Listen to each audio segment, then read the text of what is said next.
Existe uma brisa nesse lugar, existe uma unção fresca sendo liberada. Se você está atento, pega isso para você. Você vai levar isso para sua casa, para sua igreja. Não tem a ver com aquilo que os homens estão dizendo, mas aquilo que o céu está movimentando sobre nós, queridos. Porque avivamento não é a gente pular, embora isso tudo seja muito bom, mas avivamento é um despertamento para ouvir o Senhor, para conhecê-lo. E o avivamento acontece em tempos de caos, onde há apostasia, porque você só consegue condenar uma construção torta construindo algo reto do lado. Aleluia! É dessa forma. Não adianta ficar falando, o político, isso. Ei, é a minha vida que muda ambientes, é a minha história que serve de testemunho para outras pessoas. O problema é que a gente não tem assumido os nossos lugares, o lugar que Deus preparou, e por isso tem essa bagunça. Mas o Espírito Santo, o Espírito da verdade, que o mundo não pode receber, mas nós o conhecemos, porque Ele habita em nós e está no meio de nós. Aleluia! E eu quero te convidar a abrir a palavra do Senhor no Evangelho de João, capítulo 14.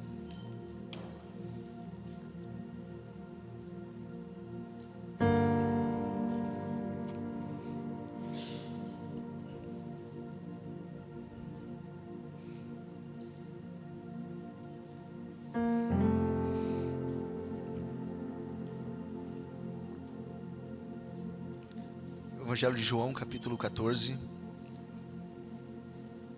a partir do versículo 16.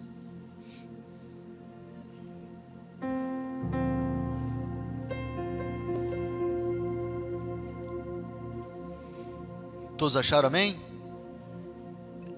Diz assim a palavra do Senhor: E eu rogarei ao Pai, e Ele vos dará outro advogado, a fim de que esteja para sempre convosco, o Espírito da verdade, que o mundo não pode receber, porque não o vê nem o conhece.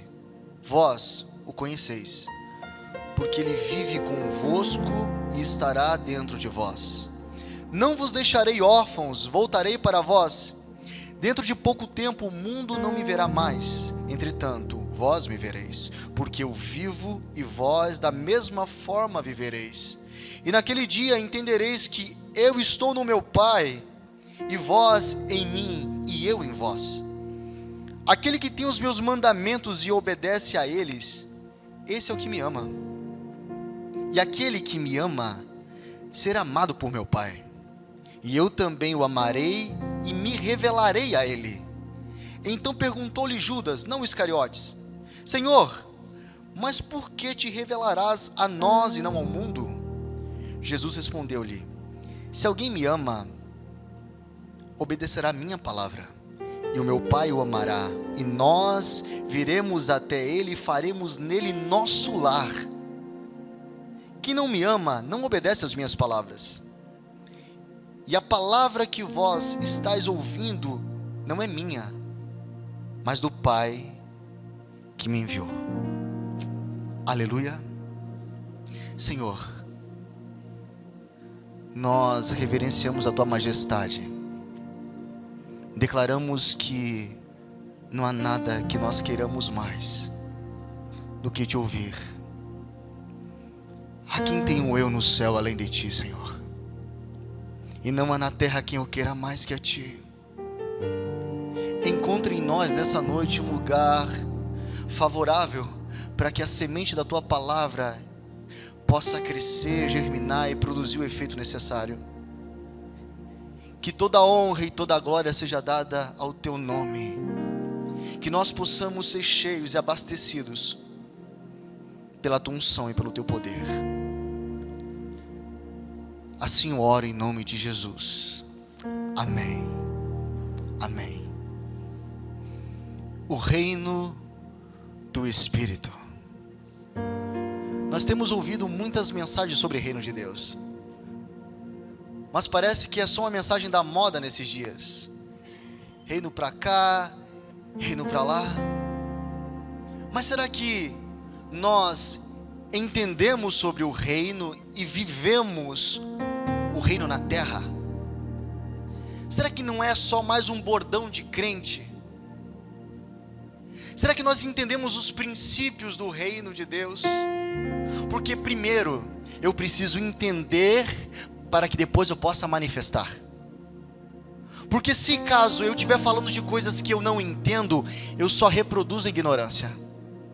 E esse é o problema, que muitas vezes nós estamos reproduzindo algo que nós não conhecemos e nós não vivemos.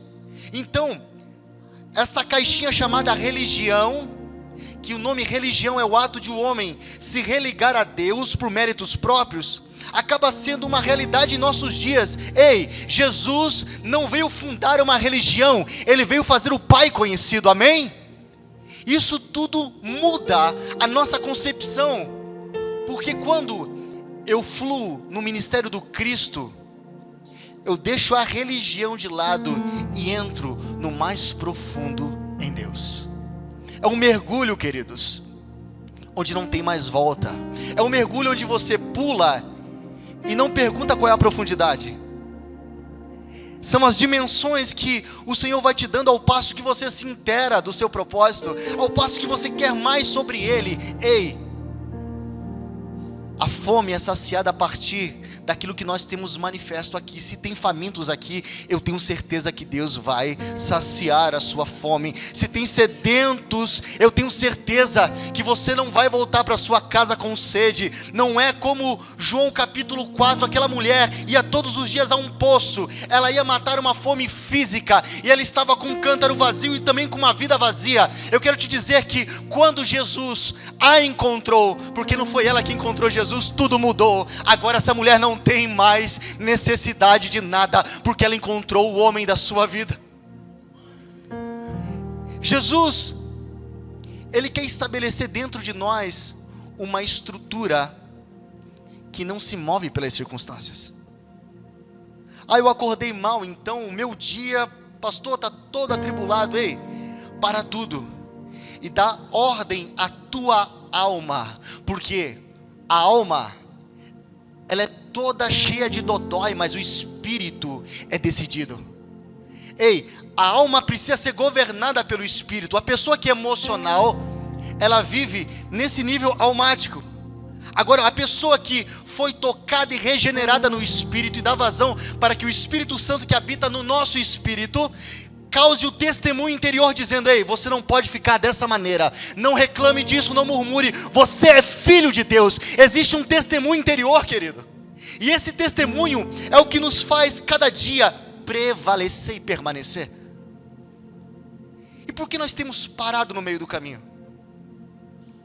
Hebreus o capítulo 11 diz que as coisas visíveis se fizeram a partir daquilo que é invisível.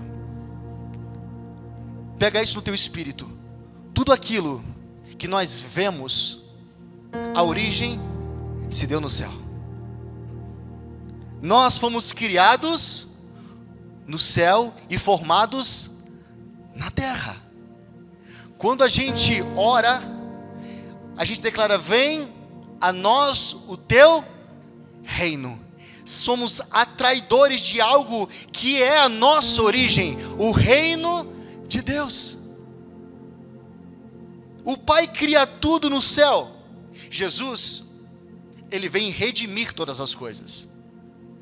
Perceba que o Pai já estabeleceu todas as coisas no céu. Agora a missão do Filho é manifestar aquilo que já está no céu. Por isso que nós adoramos e oramos dizendo: vem o teu reino. É dizendo aquilo que já está estabelecido. Nós precisamos viver na terra. É uma sede de um povo que não quer parar em coisinhas pequenas. É um povo que está entendendo o seu chamado. E agora Jesus está redimindo todas as coisas, se sacrificando por uma humanidade pecadora, convergindo tudo nele, e agora passando a missão para o Espírito Santo. Perceba que o Pai, o Filho e o Espírito Santo trabalham em comunhão. Assim como foi na nossa Criação, houve uma reunião no céu, uma conferência do Espírito, Pai, Filho e Espírito Santo, e lá disseram: façamos o homem segundo a nossa imagem, segundo a nossa semelhança, a partir da nossa natureza. E o que você carrega é o Espírito de Deus, é o sopro da vida de Deus. Você entende isso? Muda a nossa concepção. As coisas invisíveis são a origem. Por isso que a gente não se pauta pelaquilo que se vê. Fé não é aquilo que se vê. O meu espírito já acessou, então eu corro para aquilo que fui chamado, para aquilo que já foi preparado para mim e para você. Isso tudo, queridos, é o homem que entende que, por mais que hoje tudo está dizendo o contrário, ele está olhando para aquilo que ele já recebeu, porque o Espírito não sente, o Espírito sabe. Pastor, mas por que a gente fica sempre nessa ida e volta? É porque nós não temos dado a vazão necessária para que o Senhor possa acessar lugares que ainda estão vazios. Somos nós que damos lado para isso. O Espírito Santo é um gentleman, ele é um cavalheiro, ele só entra onde é convidado. E essa é uma noite onde eu precisamos dizer: Espírito Santo, entra, organiza todas as coisas, arruma tudo, essa bagunça, esse lixo. Às vezes a gente coloca muita coisa debaixo do tapete, sabe? E a gente vai vivendo nessa fantasia, como o teatro aqui mostrou, uma máscara. E vamos achando que a máscara faz parte do nosso dia, e o Espírito Santo vem realmente arrancando as máscaras e revelando você para você mesmo. É quando a gente fica na frente de um espelho, quando ninguém está nos olhando, e ali é revelado o mais profundo do nosso ser, porque você é quem é de fato quando ninguém está vendo. É fácil mostrar algo para as pessoas, é fácil fazer com que as pessoas comprem algo, uma imagem, mas queridos, quando a gente decide colocar a mão no fundo e dizer: Senhor, toca aqui que está doendo aqui, ó. Arranca, derrama bálsamo nessa ferida. Eu não quero mais viver dessa forma. Quando você dá nome para o pecado, querido, é onde tudo começa a mudar. Eu sempre brinco aqui na igreja: a gente peca a varejo e quer pedir perdão no atacado.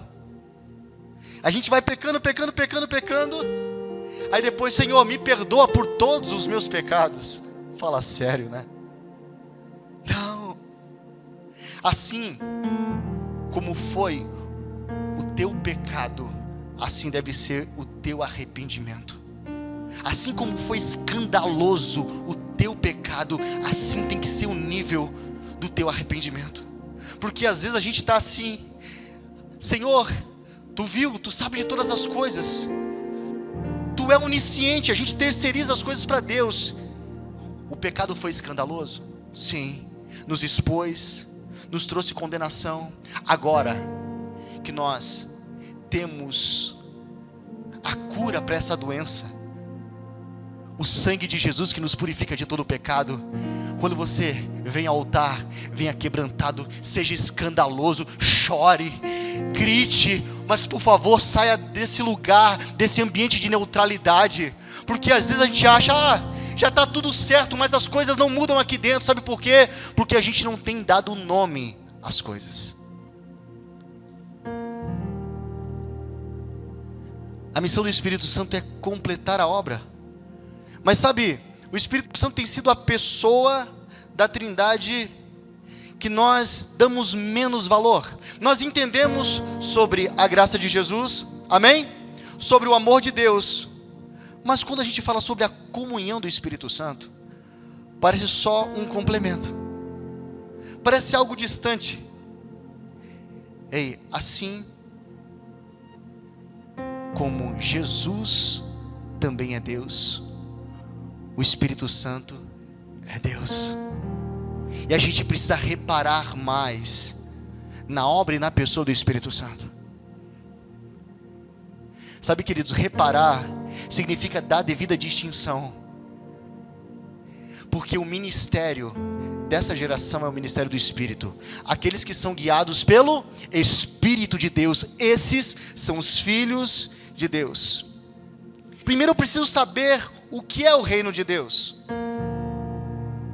Eu vou repetir, primeiro eu preciso saber o que é o reino de Deus. E quais são os seus valores, quais são os seus princípios. A palavra do Senhor diz que o reino de Deus não é comida e nem bebida. Vamos lá, não são coisas perecíveis, não são coisas que eu tenho agora e depois eu perco, não é algo que pode ser estragado, não é comida e nem bebida, porque comida eu como hoje, mas amanhã eu volto a ter fome, bebida eu bebo algo hoje e amanhã eu volto a ter sede. O reino de Deus é paz, justiça e alegria no Espírito Santo. Queridos, o mundo tem comida e bebida, mas o mundo não pode te oferecer o Espírito da verdade. A paz não é férias, não é relaxar num ar-condicionado com 19 graus. Paz é uma pessoa, paz é Jesus. É você entrando no esconderijo do Altíssimo, a sombra do Onipotente, onde você pode descansar. Justiça é a revelação da obra do Pai. E a comunhão do Espírito Santo, pastor, é aquilo que te liga, que te sela. Ei, tem selados aqui? Selados pelo Espírito Santo. Efésios capítulo 4, versículo 30 diz: não entristeçais o Espírito Santo, com qual fostes selados para o dia da redenção. Esse selo é a garantia. Quando o Pai olha, Ele vê selados, aqueles que carregam a marca de Jesus, que foi chancelado pelo Espírito de Deus. Jesus, Ele veio revelar o Pai, fazer o Pai conhecido. E o Espírito Santo, Ele confirma a obra da cruz, gerando novas criaturas. O Pai estabelece, o Filho vem revelar o Pai, e o Espírito Santo vem confirmar. Você não pode mais viver dessa maneira. Essa é a voz do Espírito. Não é assim, na hora que a gente erra ou dá uma tropeçada, o que acontece? Vem um temor, não vem? Sabe o nome desse temor? Testemunho do Espírito, dizendo: filho, olha para Jesus, você não tem mais a mesma natureza de outrora. Você foi selado, você foi chamado. Chamado significa aquele que tem uma chama, que carrega uma chama. O Espírito Santo é um útero que gera pessoas a partir do caráter de Cristo. Entenda isso. Gera pessoas a partir do caráter de Cristo.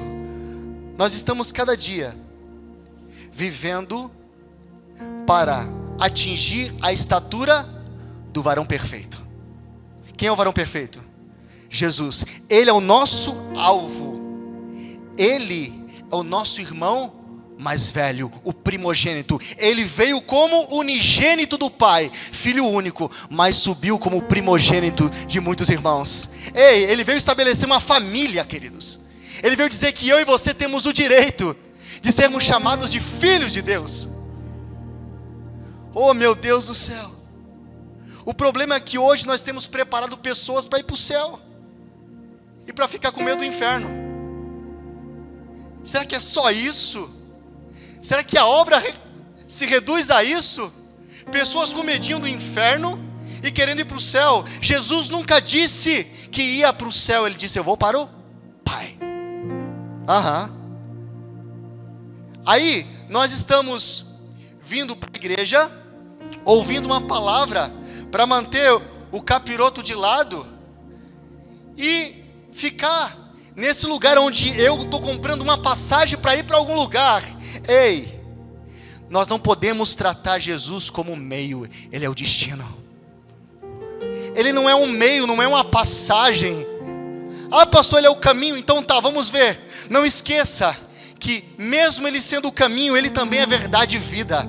Significa que eu ando sobre o caminho, eu usufruo da verdade para que eu possa ter a vida eterna nele, porque dele, por ele e para ele são todas as coisas, amém? É isso, queridos, é isso que move as nossas vidas.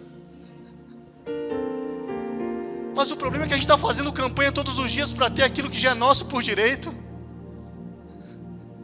Ah, pastor, ora para que eu seja abençoado. Eu falei, querido, lê lá Efésios capítulo 1, versículo 3, que nós já fomos abençoados com toda a sorte de bênçãos em Cristo Jesus nas regiões celestiais. Ei, é um lugar. Eu preciso acessar aquilo que já foi conquistado para mim. Você não será abençoado, você já foi abençoado. E quando eu entendo isso, eu não leio mais a Bíblia como um pedinte. Esse é o nosso problema. A gente lê a Bíblia achando que ela, se eu esfregar, vai sair um gênio e dizer, você tem 3 desejos. Não. O Evangelho é poder de Deus para transformar. Poder, dinamite. Quando você abre a boca e fala sobre a palavra, uma bomba estoura do lado de alguém, e a pessoa diz, ei, o que esse cara tem? O que essa mulher tem? Eu quero também. Eu quero viver o que eles estão vivendo. Mas o problema é que nós temos vivido uma geração sem testemunho, sem dínamo, sem poder, sem dinamite. E a gente está atrofiado em meio às nossas conquistas terrenas. E Deus está dizendo, quem vai ousar olhar para o alto?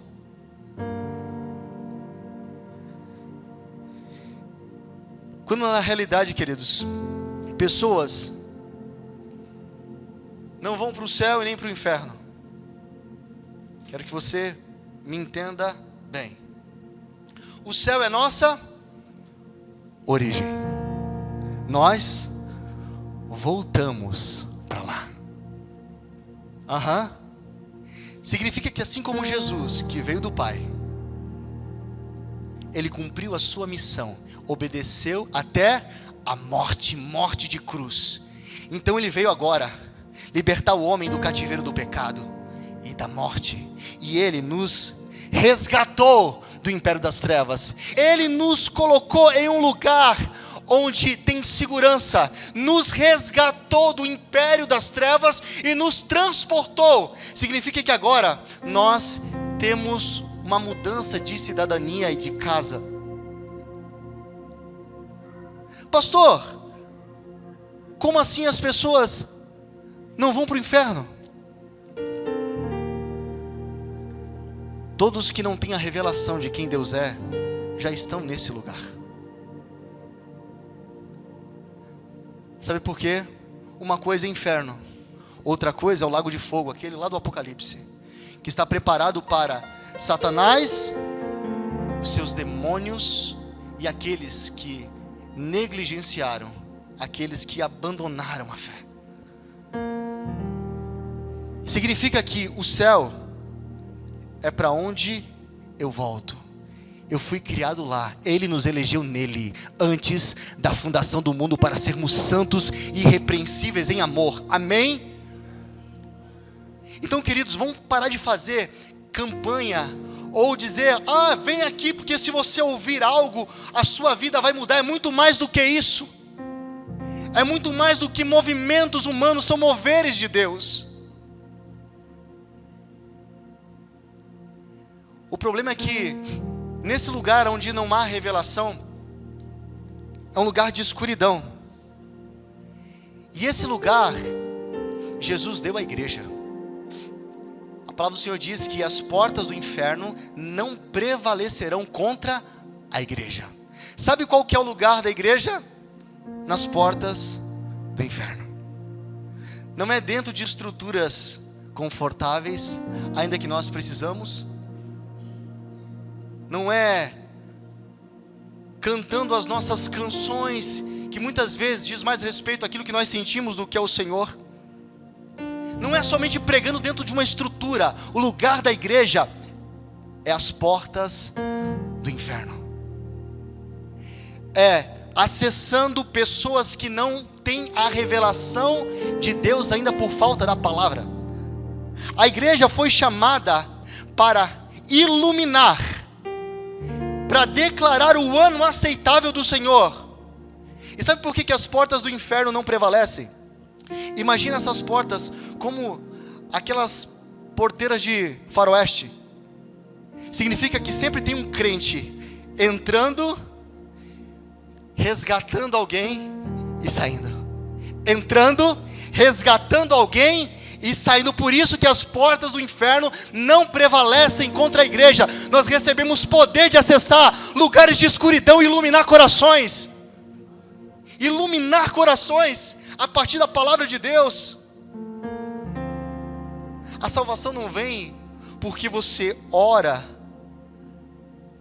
ou porque você participa de um culto religioso. Não. Senão o que te salvaria seria uma oração.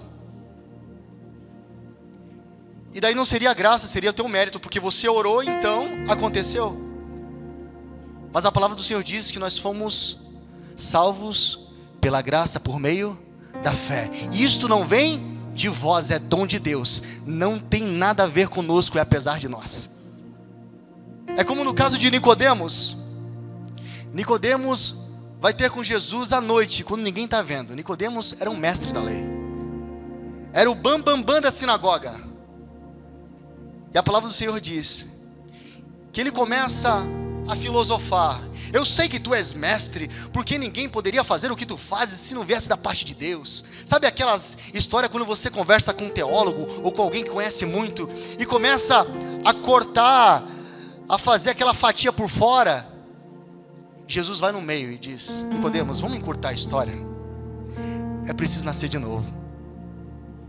É preciso nascer da água e do Espírito. Você já escutou aquele ditado que diz: eu também sou filho de Deus? Quem já ouviu? A gente ouve, mas na realidade nem todos são filhos de Deus.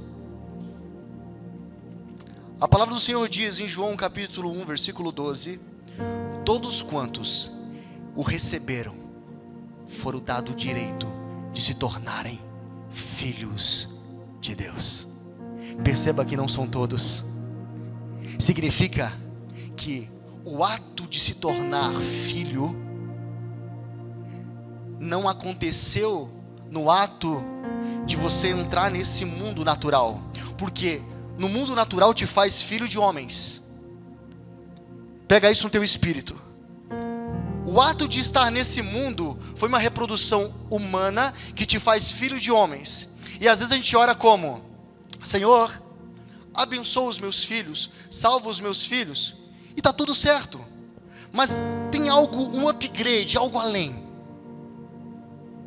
Se você entende que os filhos primeiro são do Senhor, você começa orando: Senhor, salva os teus filhos. Salva os teus filhos. Porque se são meus, quem tem que fazer força para salvar sou eu. E não tem nada a ver conosco. Quem salva é Ele. Quem toca é Ele. Existe um ato de nos tornarmos filhos de Deus.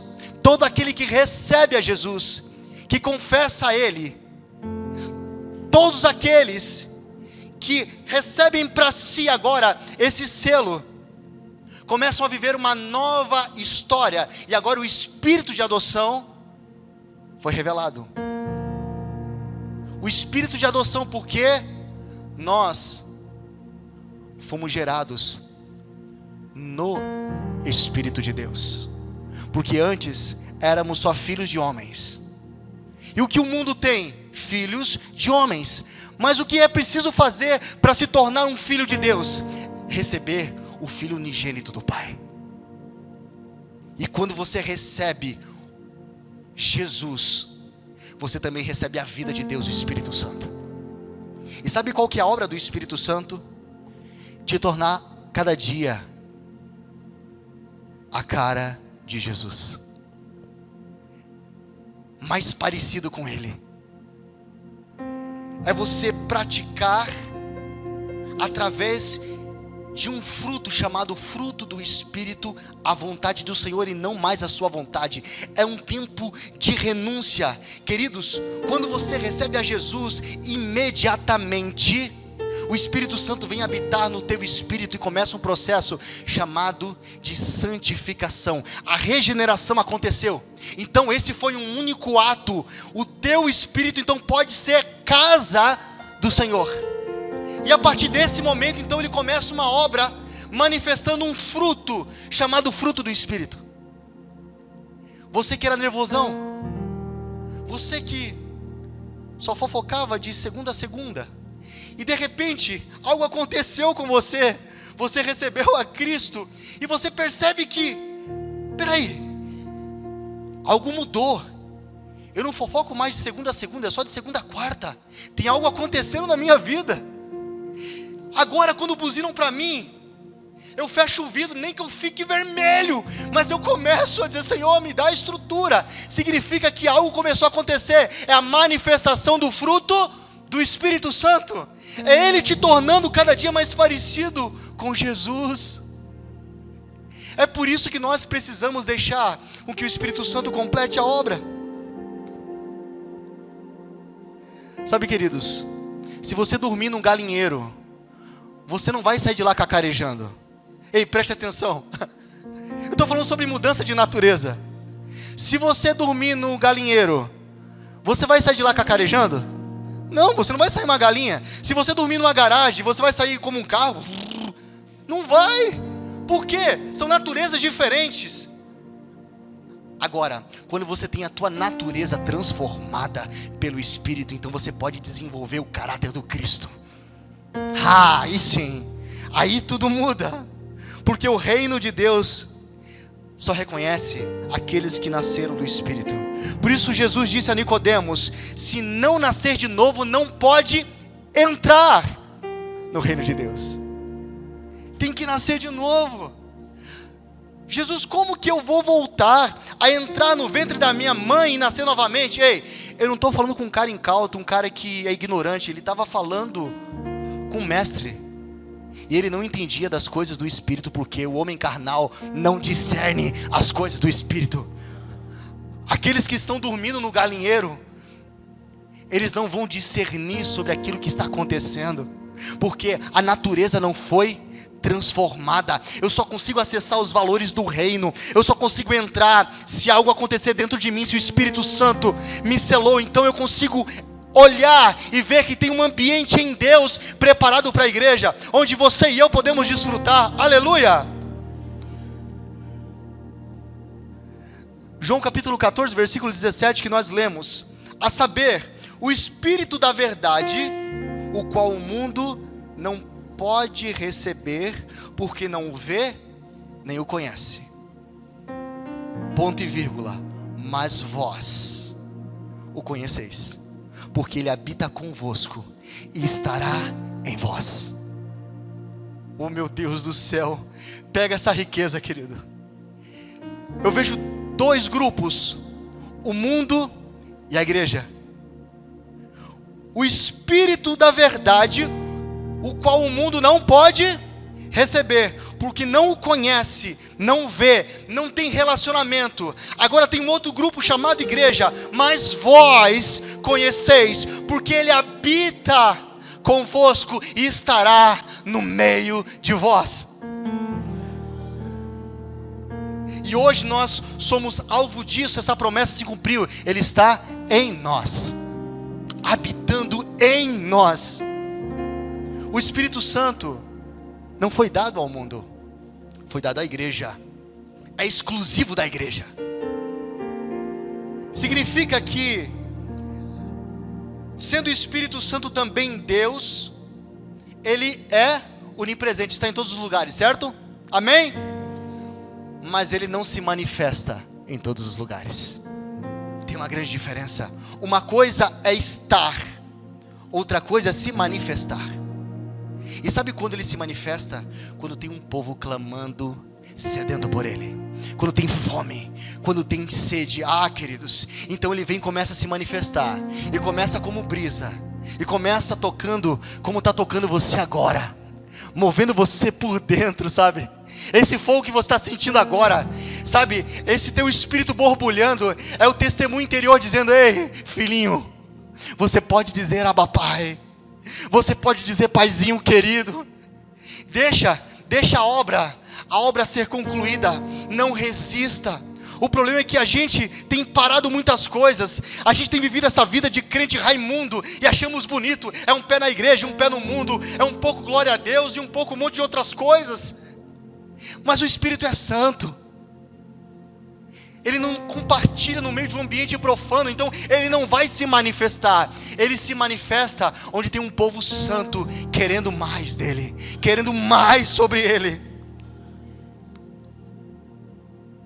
O Espírito Santo só está em quem tem Jesus. Tem uma ordem para isso. Não adianta você chegar no hospital e dizer: Espírito Santo sopra vida nesse hospital. Se as pessoas ali não têm o Espírito Santo, o Espírito Santo não tem a legalidade de se manifestar antes da pessoa conhecer a pessoa de Jesus. Então, por isso que nós pregamos o Evangelho para quê? Para que haja arrependimento e nesse momento eles reconheçam a necessidade de um Salvador e digam: eu confesso Jesus como meu Senhor e Salvador. Nesse momento o Espírito Santo vem e habita dentro do homem e começa a revelar verdades que antes ele não conhecia. Por isso que você, extraterrestre, assim como eu, nós não somos mais desse mundo. Não, você não é mais desse mundo. Tem coisas que você fazia e olha e diz: meu Deus, por que eu fazia esse tipo de coisa? Sabe o que está acontecendo? O processo de santificação. Seguir a paz e a santificação, sem a qual ninguém verá a Deus. É uma nova cidadania que te dá o direito de desfrutar da dimensão do Espírito Santo. Você tem uma cidadania brasileira, a tua nacionalidade, você é brasileiro. E olha, brasileiro é aquele que tem brasa, que carrega brasa. Por isso que eu digo que o Brasil é o celeiro do avivamento. Você crê nisso em nome de Jesus? São homens que estão carregando brasas que estão queimando. Ei, então nós precisamos começar a incendiar, porque tem algo que está acontecendo, o sopro do Espírito está passando nas brasas que estavam quase apagando. E sabe quando você começa a abanar e soprar sobre uma brasa, começa a gerar fogo, e eu profetizo fogo aqui, sendo gerado pelo Espírito Santo. Ei, um fogo purificador, um consolo. Aqui não é um dedo apontado, é braços estendidos. Não é condenação, é uma mesa de reconciliação. Ei, o ministério é de reconciliação. Ele deu a você, deu a todos que estão aqui. Então nós precisamos agora, queridos, ir para esse mundo, cumprir o ID. O ID dizer o seguinte: você pode ser completo em Jesus. Você precisa do Espírito Santo. Ei, levante a propaganda. Assim como a gente fazia no mundo. Vamos fazer tal coisa, lá vai ser tri. Hoje era para essa igreja estar cheia. Era para ter pessoas lá fora para ouvir. Mas sabe o que está faltando? A manifestação dos filhos.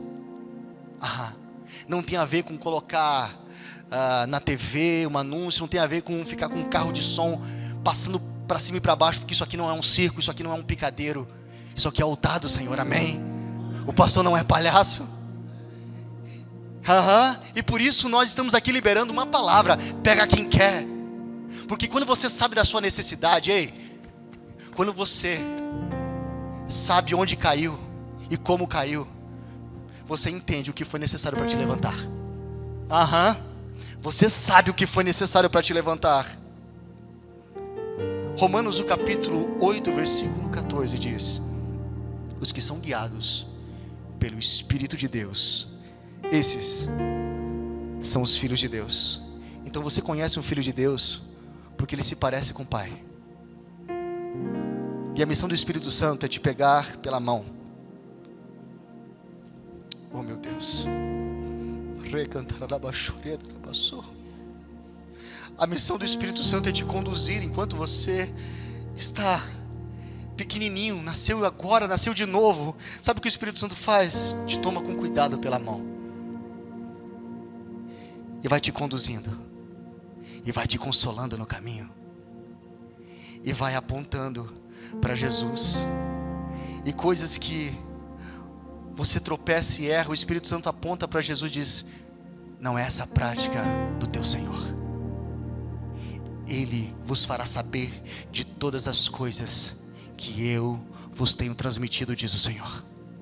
Jesus está dizendo para os discípulos: e o Espírito da verdade, o Espírito Santo, o ajudador, eu enviarei outro advogado, significa outro da mesma natureza, alus, outro como eu, que vos guiará a toda verdade. Ele nos tomando pela mão e nos levando ao centro do coração de Deus.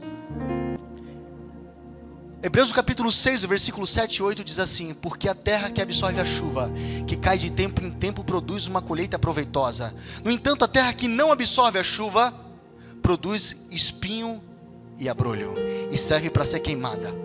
Terra não é queimada, está falando de dois tipos de crente. Crente mau, crente bom. Um que recebe o investimento de Deus, que é o Espírito Santo, e permite com que a chuva abasteça as suas raízes. Ei, mesmo em uma terra estéril, infértil e seca, você vai produzir, porque o Espírito Santo liberou chuva nas suas raízes. Bem-aventurado é o homem que teme ao Senhor. A palavra do Senhor diz que Ele dará fruto na estação própria, e tudo que faz irá prosperar, porque Ele está junto a os ribeiros de água. Oh meu Deus do céu, significa que um crente que está olhando para o alto, ele está esperando o revestimento de poder, essa chuva que vem e não abastece somente a terra, mas abastece as tuas raízes, porque quando a terra aqui fora estiver seca, você vai ter nutriente para prover sobre os seus. É como José, a palavra do Senhor diz que os seus ramos cobriam sobre os muros dos vizinhos. Ele tinha para ele e tinha para os outros. Mas diz que tem uma terra que não tem a capacidade de absorver a chuva, e a produção dela é espinho e abrolho. Para que serve espinho e abrolho? É só para ser queimado. Não gera fruto, é inútil. Joel capítulo 2, versículo 28, o profeta profetiza um avivamento. Acontecerá que depois dessas coisas derramarei do meu espírito sobre toda a carne. Vossos filhos e vossas filhas profetizarão, os jovens terão visões e os velhos sonharão. Uma profecia da antiga aliança, agora em Atos do capítulo 2, sendo cumprida no derramar do Espírito.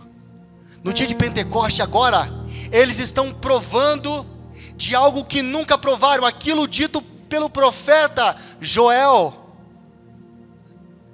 Agora eles estão todos juntos no mesmo Espírito.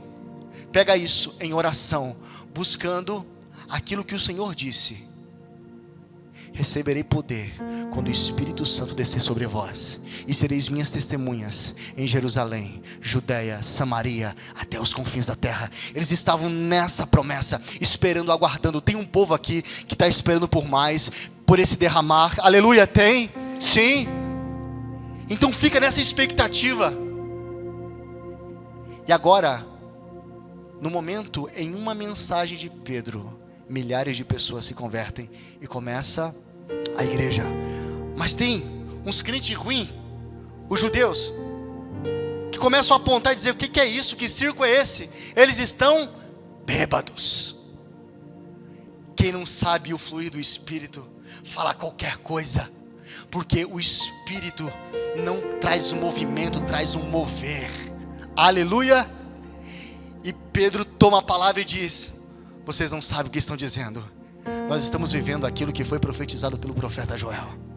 Nos últimos dias derramarei do meu espírito sobre toda a carne. Vossos filhos e vossas filhas profetizarão, os jovens terão visões e os velhos sonharão. Nós estamos vivendo isso hoje. Aqui Pedro está dizendo: vocês não sabem porque vocês não têm o Espírito de Deus. E sabe, só foi o começo em Atos do capítulo 2. É como um tsunami. É uma onda que vem crescendo dia a dia, aumentando em proporção, em volume, e tem tocado a sua casa, e tem tocado a sua geração. É um clamor que está sendo gerado na terra, que está movendo os céus abertos sobre nós, um batismo de identidade. Pastor Tiago disse aqui, quando Jesus saiu das águas, o céu se abriu, e ouviu-se uma voz dizendo: esse é meu filho amado, em quem tenho grande alegria. O pai estava testemunhando do filho. Um batismo de identidade. Sabe o que está acontecendo nessa noite? Você está recebendo um batismo de identidade. Céus abertos sobre você. O pai está testemunhando, o Espírito está testemunhando, o Filho está testemunhando sobre você. Pastor, que tipo de avivamento é esse? O que eu preciso fazer não é gerado na terra. O clamor é da terra, mas não é gerado aqui. Vossos filhos e vossas filhas profetizando. Sabe o que é isso? É os pais manifestar a glória de Deus de tal forma que vocês promovam um ambiente para que seus filhos profetizem. E eles só podem profetizar a partir daquilo que estão recebendo. Não tem como filhos profetizarem a partir de algo que não tem. É os pais inculcando na mente dos filhos a palavra de Deus. Não é apontar o caminho e dizer vai. Não, é estar no caminho. Ensina o teu filho no caminho, não é o caminho. Ensina o teu filho no caminho que deve andar, que mesmo sendo velho não se desviará dele. Está dizendo que nós, como pais, precisamos estabelecer o trono de Deus, o altar dentro da nossa casa, para que os filhos possam começar a profetizar. Aleluia! Para que esse avivamento comece a ser gerado de uma forma sobrenatural. E tem mais. Agora diz que os jovens terão visões. E sabe qual é a estratégia de Satanás? É te distrair, jovem. Na minha época, e muitos aqui vão lembrar disso, nós tínhamos culto de jovens que era fervoroso, tinha mais jovem, tinha mais pessoas do que num culto de domingo, porque a gente estava sempre com relacionamento. Sabe qual que era a minha brincadeira? Meu pai era pastor, eu morava em cima da igreja, e eu tinha uns amigos que a gente ia para a igreja colocar playback e cantar em cima, porque a gente não sabia tocar. Era essa a nossa rotina, a nossa brincadeira. E a gente não via a hora de chegar o sábado que a gente ia para o culto jovem. Mas agora existe tantas distrações que tem tirado o jovem da igreja, tem apagado o fogo. E por isso a gente tem visto cada dia mais jovens que estão aos pedaços aí fora, porque perderam a visão. E terrível é alguém que perde a visão, porque você só consegue andar a partir de algo sólido. E a palavra do Senhor diz: eu vos escrevi, jovens, porque sois fortes e já vencestes o maligno. Então, se caso uma semente satânica cai na geração jovem, ele amarra a força da igreja, porque tira a visão. Você pegou isso? Aleluia! E diz: e os velhos sonharão. 3 gerações: filhos profetizando, jovens tendo visões, restauração, e os velhos voltando a sonhar. Sabe o que é voltar a sonhar? É voltar a ter esperança. Voltar a ter esperança, porque numa geração onde não há visão, só fica uma lembrança deturpada, uma lembrança daquilo que um dia aconteceu. E quando você não repete coisas, você vai esquecendo e vai perdendo aquele significado. Sabe o que Deus está dizendo nessa noite? Eu estou liberando mais do meu Espírito, uma porção nova, uma unção fresca, para que os filhos profetizem, para que os jovens tenham a visão aberta, para que os velhos voltem a sonhar, voltem a ter esperança. Aleluia! É um despertamento a todos, é uma chuva de Deus tocando a todos. Eu quero que você se coloque de pé. Eu quero convidar o ministério da igreja aqui.